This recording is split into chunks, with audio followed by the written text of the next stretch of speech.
You hold your baby close and wait for the moment every parent waits for. The smile, the spark, the tiny lock of eyes that says, "I see you too." So you smile first.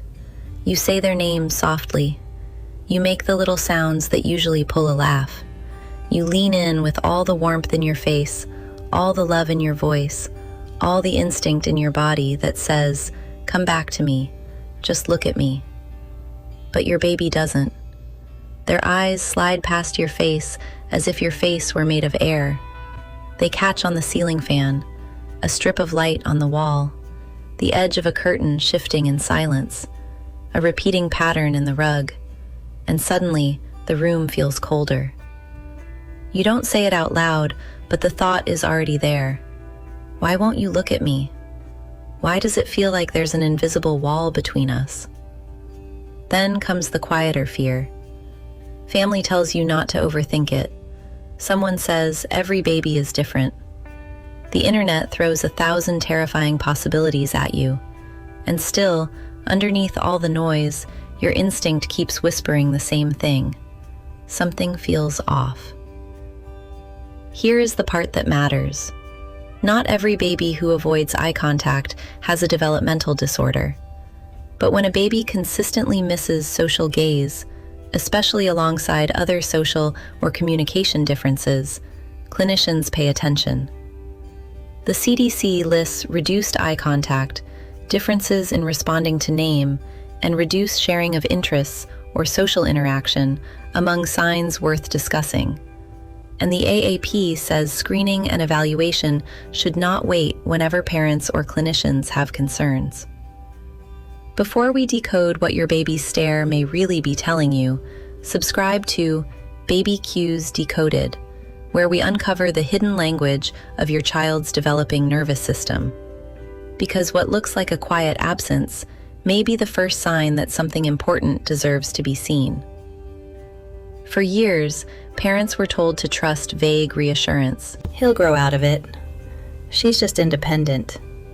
Some babies are just less social. But then science built a way to see what parents could only feel. Inside developmental labs, cameras, infrared trackers, and screen heat maps began doing something extraordinary. They mapped, frame by frame, exactly where a baby was looking. Not where adults assumed they were looking, not where parents hoped they were looking, what their eyes were actually doing in real time. And that changed everything. At the Marcus Autism Center, researcher Amy Klin and colleagues followed infants over time and measured how much attention they gave to other people's eyes. What they found was one of the most striking discoveries in early autism research. The infants who were later diagnosed with autism were not born without social attention. In the earliest weeks, attention to eyes was present. But from roughly 2 to 6 months, that attention showed a mean decline, a pattern not seen the same way in infants who did not later develop autism. Let that sink in. The social instinct didn't begin as absent. It began as present, and then started to fade. That changes the emotional meaning of everything. This is not a simple story about a child who never cared about faces. It is a story about a developing social system whose attention may begin to redistribute away from the eyes inside social scenes long before most adults would ever recognize that something is shifting. And that is why this research lands so hard. Because the earliest warning signs may not be loud. They may look like a gaze that lingers somewhere else, a face that doesn't get checked often enough, a pair of eyes that stop returning to the eyes that love them most. Not proof, not a diagnosis, but a pattern science has learned to take seriously. This is where people often get it wrong. They see a child avoid eye contact and assume emotional distance. They think the child is detached, cold, uninterested, unglued from connection. But what if the problem is not too little feeling? What if, for some children, the problem is too much intensity? One influential framework in autism neuroscience, known as the intense world theory, proposes exactly that. Not an under-responsive brain, but a hyper-reactive one. A brain in which local neural microcircuits may become unusually reactive and unusually plastic. It is not the final answer to autism, and it is not the only framework in the field. But it offers a powerful way to understand why direct social input may feel overwhelming rather than soothing for some children. And few things in human life are more intense than a face. A face is not one signal. It is a storm of signals. Eyes shifting, muscles moving, emotion changing in fractions of a second.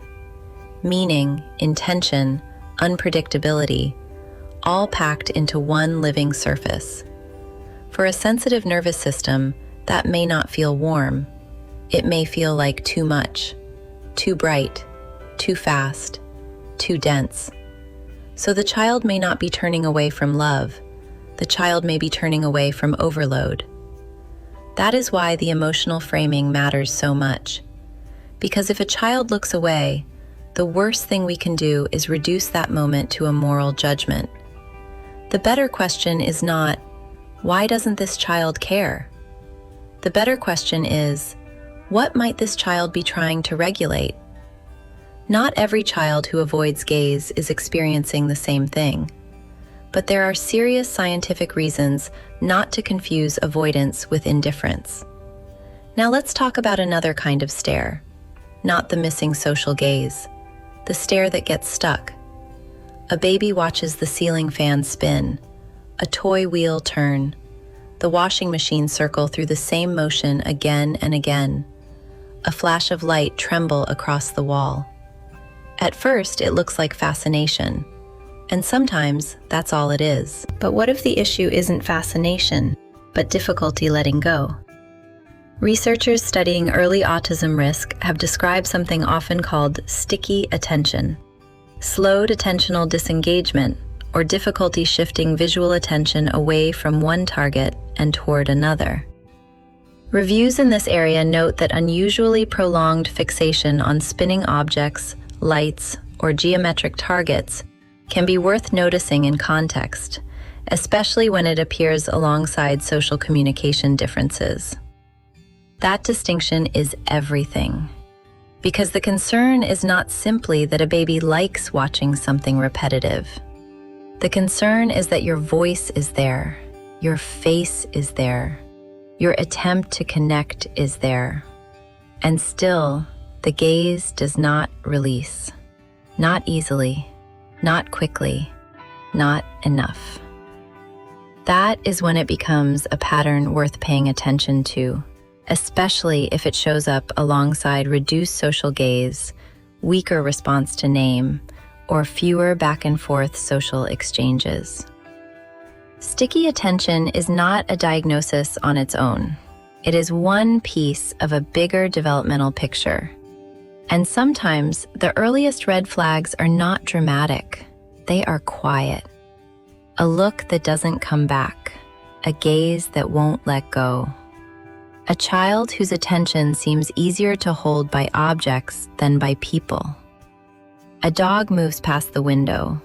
A red balloon lifts into the sky. A plane cuts through the light outside. A typically developing child doesn't just notice the moment. They look at it. Then they look back at you, not by accident, not randomly, but with one silent question written all over their face.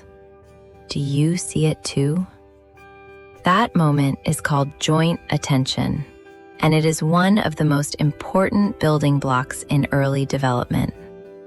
Because joint attention is not just about seeing an object. It is about sharing an experience of that object with another mind. Child, object, parent. A triangle of awareness. a bridge between two nervous systems. HealthyChildren.org, the American Academy of Pediatrics parenting site, describes delays in or lack of joint attention as one of the most important developmental differences often seen in autistic children. The CDC likewise flags not sharing interests with others and not pointing to show something interesting as signs worth discussing. These skills do not arrive on one exact day for every child. They emerge across the end of the first year and into early toddlerhood. That is why this matters so much. When a child sees something fascinating but rarely turns to include you in that moment, clinicians notice. Not because every missed glance means a diagnosis, but because the social meaning of that missing glance is enormous. When a child notices interesting things but rarely tries to share that moment with another person, that can be a meaningful developmental warning sign. Joint attention becomes the foundation beneath so much of what comes later: social communication, language learning, shared meaning, the realization that another person can look at what you're looking at, feel what you're feeling, and know what you mean. Healthy Children explicitly describes joint attention as an important building block for later social and communication skills. Without that triangle, a child may still see the world, but they may be seeing it alone. Reassurance feels comforting, but delay can be costly, because early childhood is not a static period. It is a construction site. Connections are being built. Patterns are being strengthened. Social and communication networks are still taking shape. And that is exactly why early action matters. The American Academy of Pediatrics recommends autism screening at 18 and 24 months, alongside ongoing developmental surveillance. Just as important, the AAP says screening should also happen whenever parents, clinicians, or early childhood professionals have concerns. In other words, if something feels off before those routine screening ages, families are not supposed to sit quietly and wait. Concern is not overreaction. Concern is data. The CDC's Learn the Signs, Act Early guidance says that if a child is not meeting milestones, has lost skills, or a parent has other concerns, families should act early, talk with the child's doctor, and ask about developmental screening. CDC also states that early intervention helps children improve abilities and learn new skills, and is likely to be more effective when it is provided earlier rather than later. Healthy Children similarly notes that starting intervention as early as possible can improve outcomes for many children. So, what does action actually look like? It looks like noticing the pattern, not obsessing over one isolated moment. It looks like writing down what you are seeing. It looks like taking short videos when the same thing keeps happening. The missed eye contact, the lack of response to name, the stare that doesn't come back, the moment that never gets shared. It looks like bringing that evidence to a pediatrician or developmental pediatrician and asking directly, could this child benefit from screening, evaluation, or early intervention? Not because early support can fix a child, but because early support can improve developmental outcomes, communication, and adaptive functioning. And lost time is one of the few things you do not get back. If your child shows some of these signs, do not panic, and please do not blame yourself. Early recognition is not a sentence. It is not a label carved in stone. It is a doorway. The CDC and AAP both encourage families to watch development closely, raise concerns early, and not wait when something feels wrong. Even a positive screening result is not the same thing as a diagnosis. It is a signal to look more carefully and get the right support sooner. Sometimes the most loving thing a parent can do is take their own concerns seriously. Trust your instincts. Notice the pattern. Document it. Bring it to the doctor. Because seeing early is not an act of fear. It is an act of protection. It is how a parent refuses to look away when a child may need the world to meet them differently.